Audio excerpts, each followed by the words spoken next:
So there's a lot of satire to Carnival in that essence of we took what they gave us and we made it our own.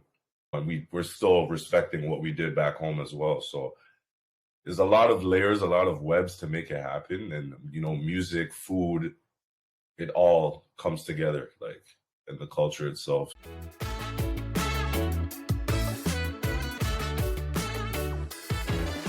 This is the Moorish podcast, where Caribbean history meets culture and cuisine.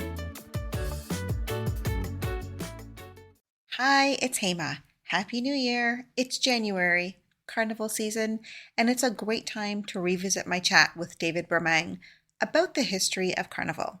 So in this week's Encore episode, we chat about the origins of Carnival, the significance, and music. This is just a small portion of my full conversation with David, and I'll link the original episode in the show notes if you want to listen to the whole thing. I'll be back in 2 weeks with a brand new episode.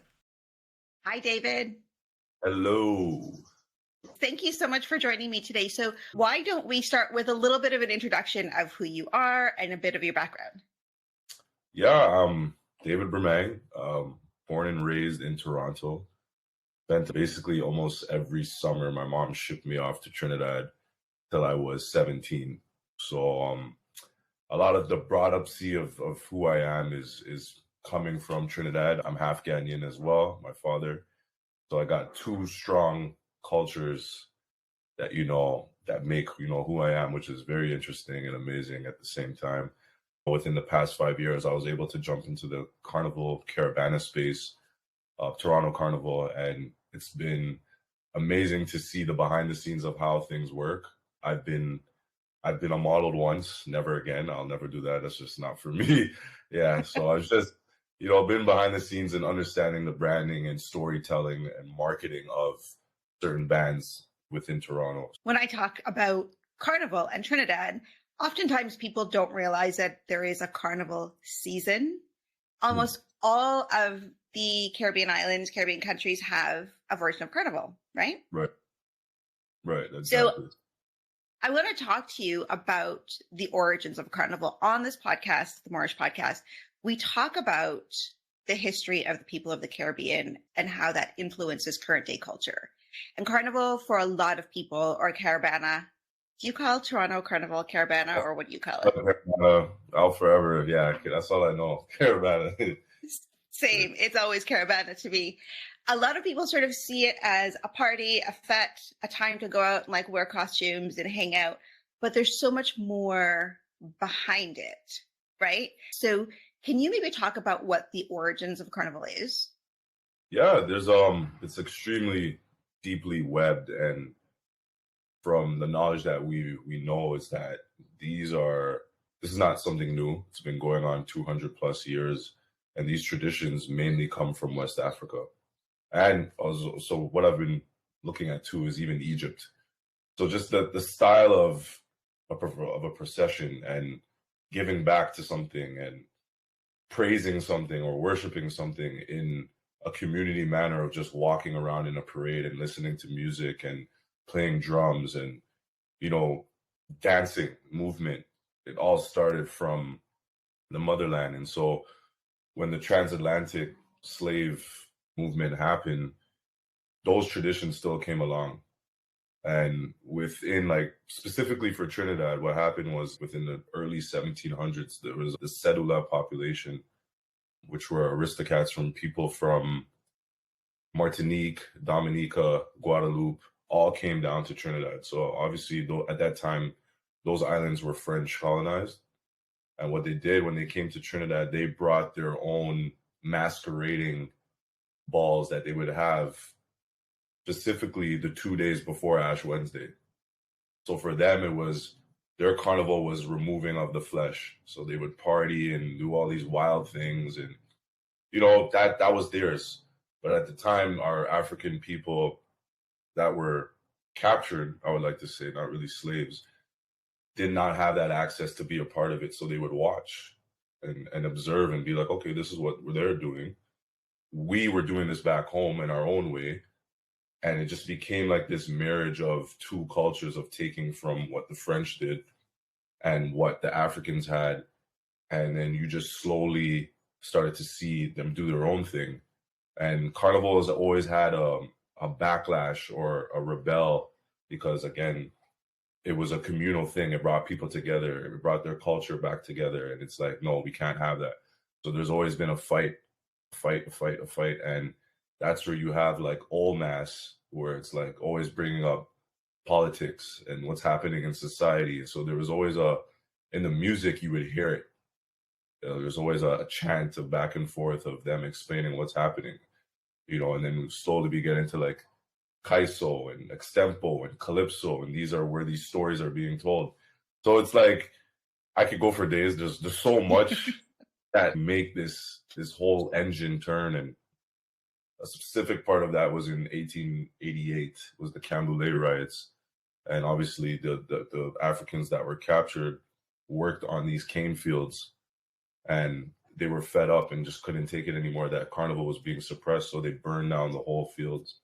And that's where you have the molasses, wearing of the black, the jab, of mimicking these people that once enslaved us. So there's a lot of satire to Carnival in that essence of we took what they gave us and we made it our own, and we're still respecting what we did back home as well. So there's a lot of layers, a lot of webs to make it happen. And, music, food, it all comes together, like, in the culture itself. So yeah, there's so many layers. And you talked about, the enslavers, the colonizers, first having their version of Carnival, and then the African enslaved people really taking over and making it something meaningful, more than just a party. Right. And what we see today is Carnival stems from the enslaved people telling their stories, connecting as a community. Carnival is more than just the one-day parade, right? There's many different aspects of Carnival, from the costumes and the music. Juve, do you want to maybe talk about some of the different aspects of Carnival and what encompasses it as a whole? Yeah, so originally, today we see what we call pretty mass, which is the whole costumes, but the real deal of Carnival really stems from Juve. And that was the representation of the Canboulay riots of the morning of, is when they burned down all the fields, all the cane fields. And that's where you have like the different characters that come out of it. So like, in Grenada, a jab may look different. In Trinidad, there's different types of jabs. There's the blue jab, there's the Indian jab that they call that whips and lashes. There's several different characters that are used, or it's like almost like a folklore, but were used to tell that story, which is, to me, is just beautiful, And then like when you go to Bahamas and Jamaica, they represent the Junkanoo. That's another aspect which is celebrated around Christmas and New Year's. So it's like, again, within all the islands, the Windwards, the Antilles, it's like it's all happening at once. And Juve is really the premise of Carnival, that Monday. And originally it was their date that they did it was around Emancipation, which was 1834, when the British basically broke out of their colonizing Caribbean islands. And if you look at Caribana, Toronto, it falls on the first weekend of August, which is similar to Emancipation in Toronto, as well as in Trinidad. They did the same date. John Simcoe, I believe, was a part of that. So it really stems from, to answer your question, I guess, it's that rebellion, that freedom amongst that day, and that's what really Carnival comes from, that ending of oppression. And and then later on, that's when we got into the costumes, and that's like day 2. The date, they wanted the Emancipation date, but the French kind of said, no, you're gonna have it 2 days before Ash Wednesday, and that's where it falls in Trinidad. And it all goes back to, and can be traced back to, the transatlantic slave trade and the people that were forcibly taken to different places. You talked about the storytelling, and you talked about, politics and the meaning behind it. Every year, costumes are different, music is different. And does that represent then what's going on politically, what's going on culturally in each society, in each country? I think now it's changed, to be honest. Like when I look back and hear certain songs in like the 50s, the 60s, the 70s, it was more based off what's happening around the world. Like, especially with post World War II. If you listen to a lot of calypso, they took arrangements from American jazz, and then you had like the influence of Harry Belafonte. Like he basically, like they say, he put calypso on the world stage. So it's hard to say where like what's happening now. I believe in the music, you're not really hearing the political struggle or what's happening in the country. Some artists do it and you'll get that in like Kaiso, Extempo, but it's not mainstream as it was back then. So you heard it more as calypso is emerging.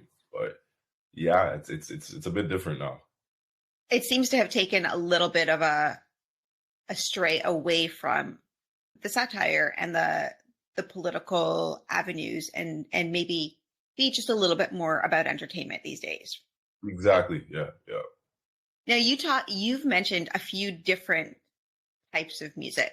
And I think that's really important because there are many types of music. People sort of associate carnival and soca, but there's more than that. Do you want to maybe talk about some of the different types of music in the background and where they come from? Actually, this is amazing you brought this up because I've just been on this whole bouillon binge. And they say, some people say like different genres of soca have their time. But for me, I was able to go to St. Lucia last year, first time for Carnival. And just hearing the Creole French side of soca was just like a different world for me. So you have the bouillon, you have dennery, you have blends of zouk, and I've been studying this for a while. Like specifically in Dominica, they studied cadence, which was merged from calypso in Trinidad, and they took some African influence of a genre called jingping, and that's where you have like the certain beat that bouillon represents in Dominica that it's unmatched and it's very popular right now. And for me, it's one of the best things. And when you look at, I feel like it's almost like every island took from every island.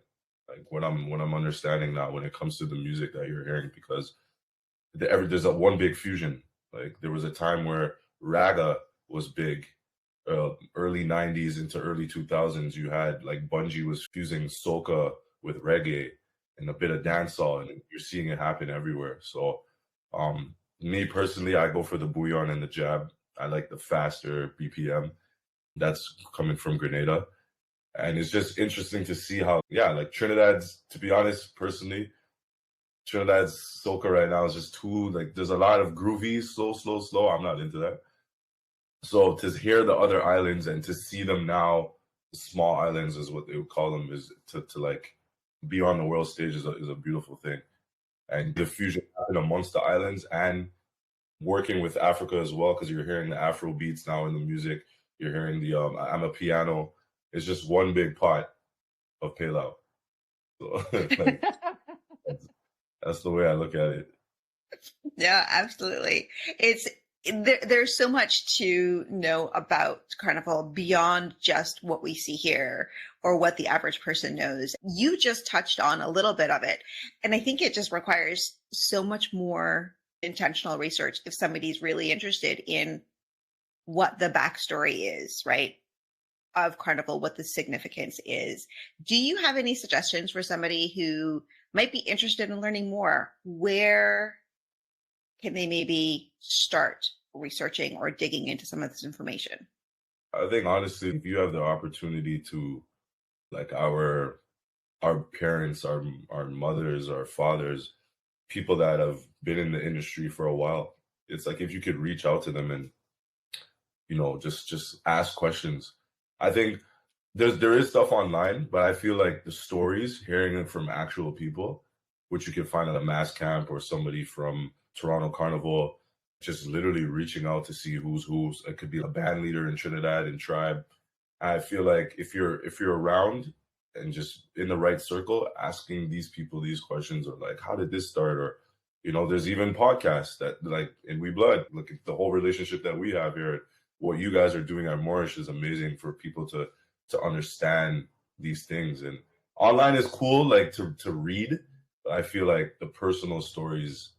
I was just watching an interview the other day, and I forgot her name, but this lady was just breaking down like the whole patois in Trinidad and how it's a lost language, how she's one of the few people in the country that speak it, so just understanding that side. And I know my mom could speak a few words, but I think again, that storytelling of talking to somebody that is immersed is the best thing you could get out of it.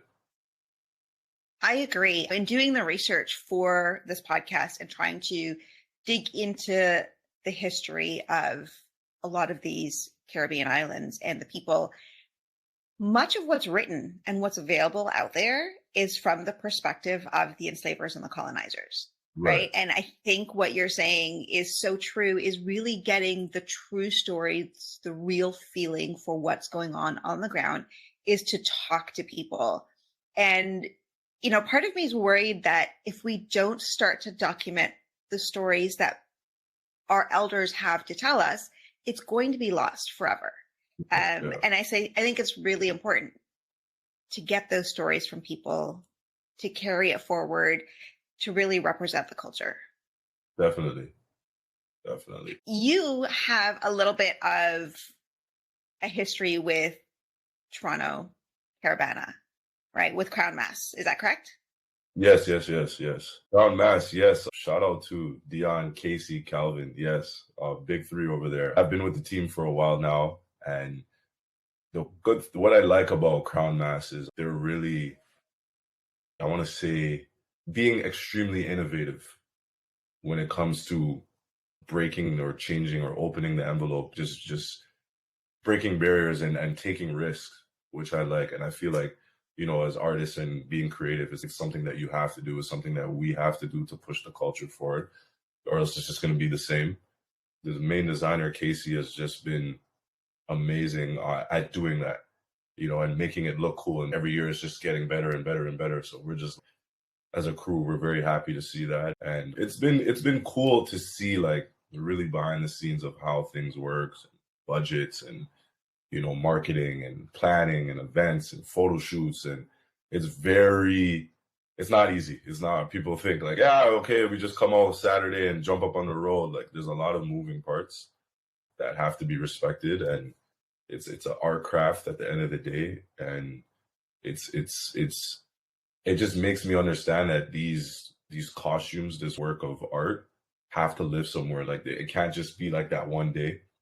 There has to be something more tangible that, Canadians could see or get or touch and feel and see what's going on. So, there's so much work that goes into creating of the costumes. And it's not just actually, as you said, putting together a costume in like that one day jumping up on the road. There's so much intentionality and storytelling and creativity that goes on behind the scenes. And I think people sometimes forget that anybody that's intimately involved with whether it's Caribana or Carnival, this is something that they're thinking about all year long, right? It's not just like, let me just, throw on a costume and put some feathers on and that's that.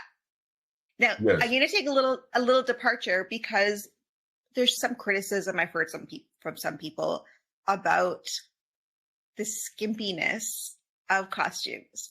And I want to talk about that because it really does offend some people, and some people feel like it's not a big deal and it is what it is. It's definitely heavily layered. We could go back in time and if what the French used to call in Trinidad, they would use the word jamet. Some artists still use it in their songs nowadays as like the woman that's curved and has, body parts looking a certain way. They were chastised, and you're a jamet, you're this, that, whatever the third. And that name became a community, so to speak. So it's like the jamet people, which moved to Laventil, Barataria, and that side of Trinidad, were the ones that created steel pan, mass, Jude. All these things came out of that jamet community. So it's like, again, for a woman, it's that form of expression. It's if you're comfortable in being the way that you express yourself, then so be it, as long as it's respected by men and not abusing that power or doing the most. So it has changed. It will evolve. There's sometimes like there's nothing we could do. But again, if a woman wants to express her way in that way, and people can leave her alone and do what you got to do, then that's a beautiful thing, I feel like. So, and again, it all comes from what was happening back then, not being able to be ourselves and not be able to express ourselves. So it's going to evolve, it's going to change. And, costumes back in the day did not look like what it looks like now. And that happens as society does its thing. But thankfully there's still costumes and bands that represent the old days. You have the sailor band that's still around. Some people would be like, oh, it's too old fashioned, but elements of old mass, traditional mass is still around. And the costumes are just a new part that joined in around 50s, 40s, 50s. So it's still kind of new, I guess. But, yeah, it is a topic. It is a topic. And I know a lot of people, maybe more so in North America, hypersexualize the women because of the costumes or because of the way people dance. And I think that if you don't understand what's going on and what Carnival is about, that's really misunderstood, because that's not why the costumes are there. I think you said it really clearly, is if a woman feels comfortable in expressing herself in a specific way, then that's it. That's fine. Yeah. It doesn't have any invitation for anybody else to react to her in a specific way. Right. I agree. And I've only been to Trinidad Carnival once, but I would say the feeling there is much more of a community than I find here in Caribana as it stands today. And Caribana of 10 years ago had that sort of community feel, that sort of togetherness. And it doesn't feel the same to me these days. Why do you have any thoughts on that? I just think sometimes it could be just we're getting older. Like it could be that, to be honest, or it's just as society, as we progress, these stories and the understandings have to be passed down, or else we're going to lose it. So I think we're just at a time, you have social media. Social media plays a major part on choosing or shifting how people think and how do they view things. So we got to battle against social media to be like, no, this is what the program is. This is what you're supposed to do. You can't just hop fences and run around. It has to be respected. It's just, I've come to the understanding that this is what it is in Toronto, and there's only so much you can do, really. And it's just culture. It's different everywhere. Masses are different everywhere. Apparently in St. Vincent, it's illegal to even storm the band. You will get arrested.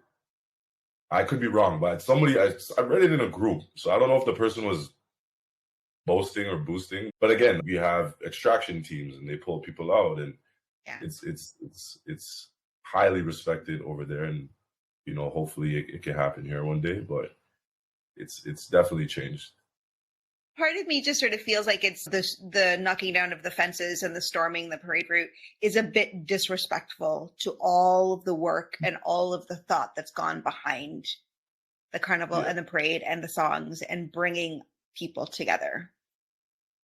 Yeah, no, it's again, social media that changes how Carnival looks. Like the other day I posted on Instagram, they don't do fetes like this anymore. I used to come out of a fete sweating, drenched, powder, like, again, everything is pretty, everything looks good, nobody wants to be on the road anymore. Like, No. You, in the bio that you sent to me, I picked out a little line, which is Carnival being crucial in society.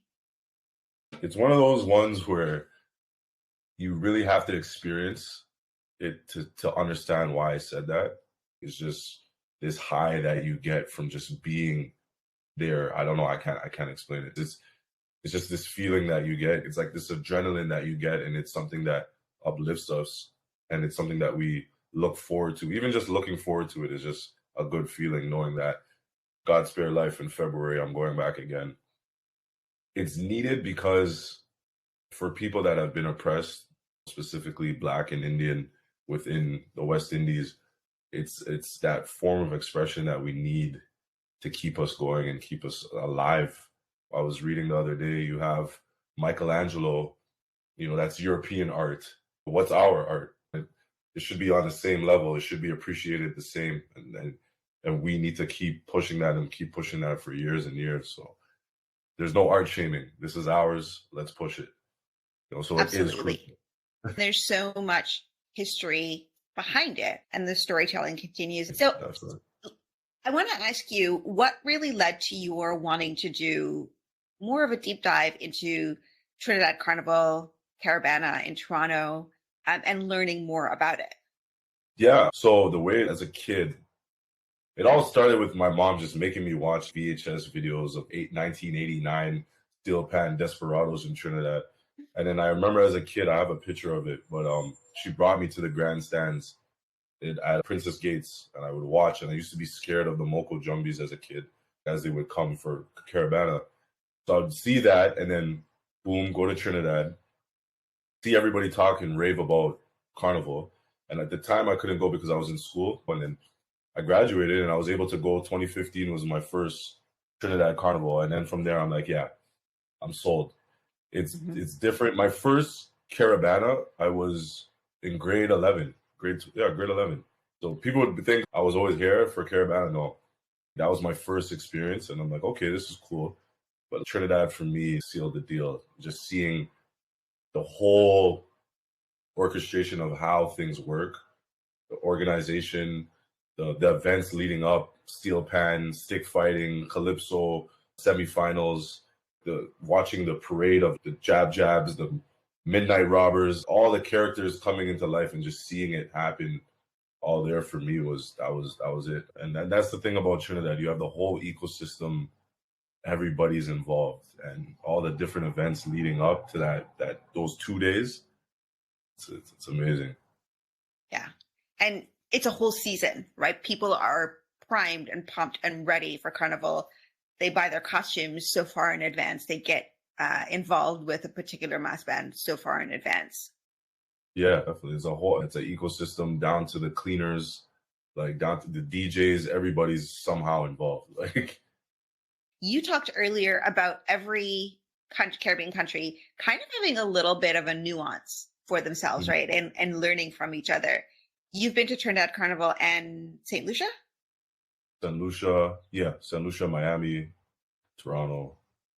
Yeah, I don't claim myself as a carnival chaser. It's just wherever I end up, I end up. I like fast soca. So I know when I go to those islands, I'm getting it. Trinidad sometimes a bit too slow for me, but yeah, a lot of groovy. A lot of people that would probably be listening don't understand the difference between fast and groovy. Yeah. Can you give it in a nutshell what that is? Groovy's a slower tempo, basically coming from more the calypso side.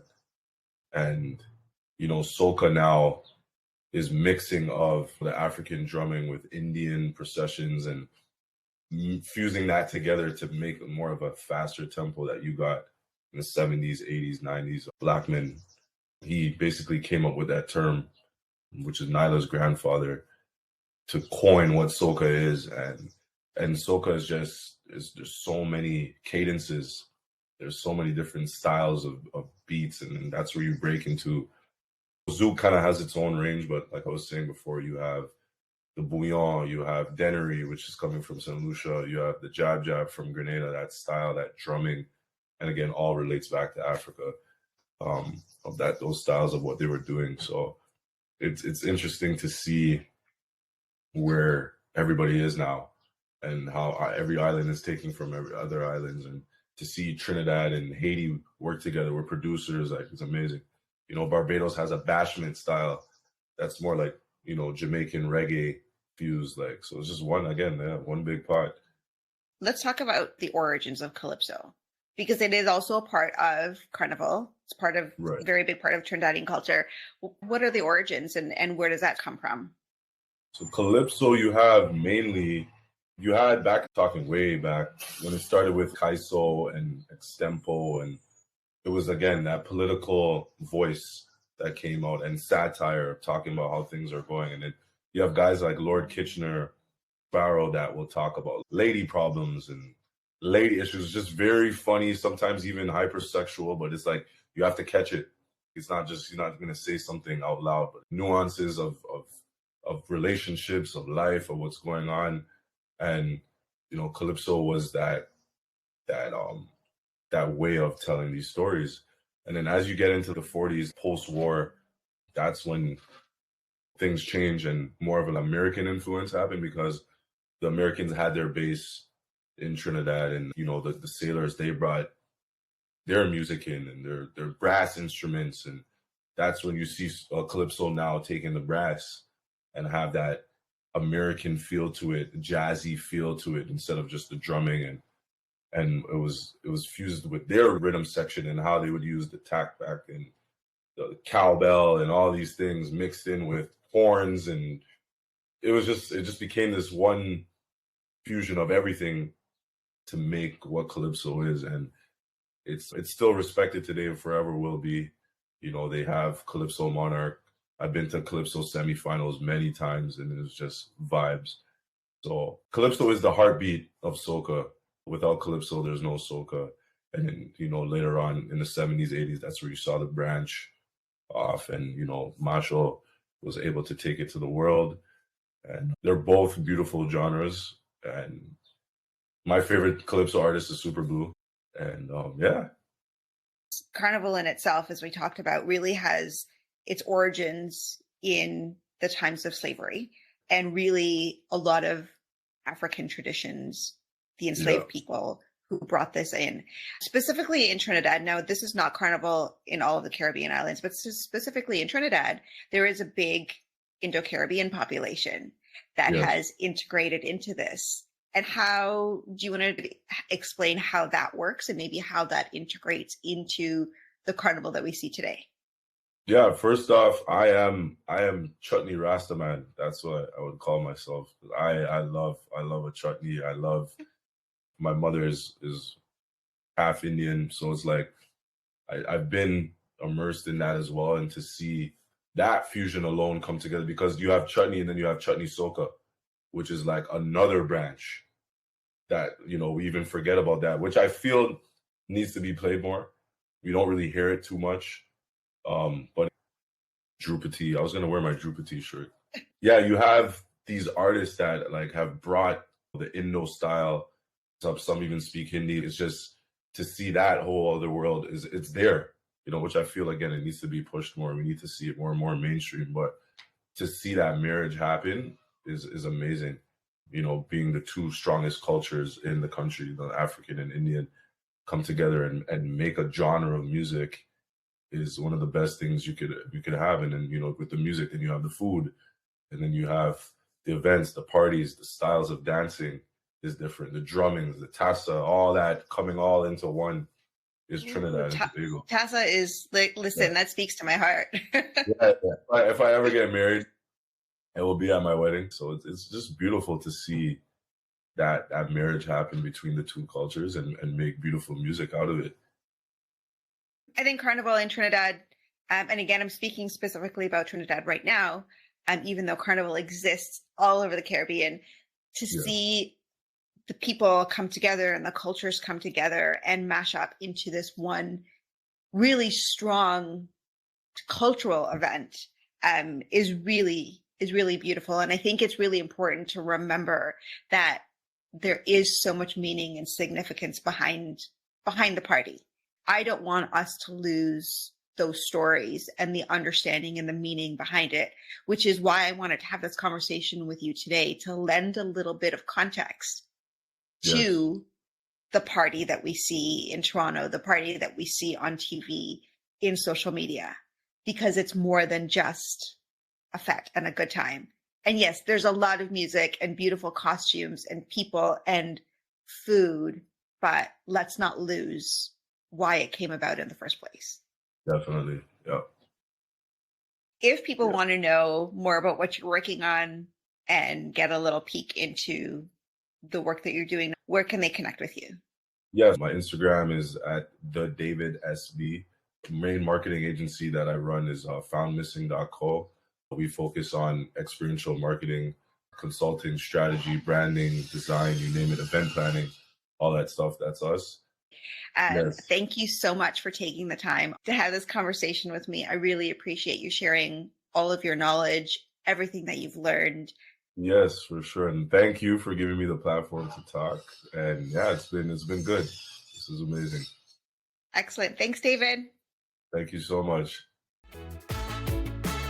Thanks for listening to this episode of the Moorish Podcast. Connect with us on Instagram, YouTube, and TikTok at the Moorish Podcast. See you for the next episode.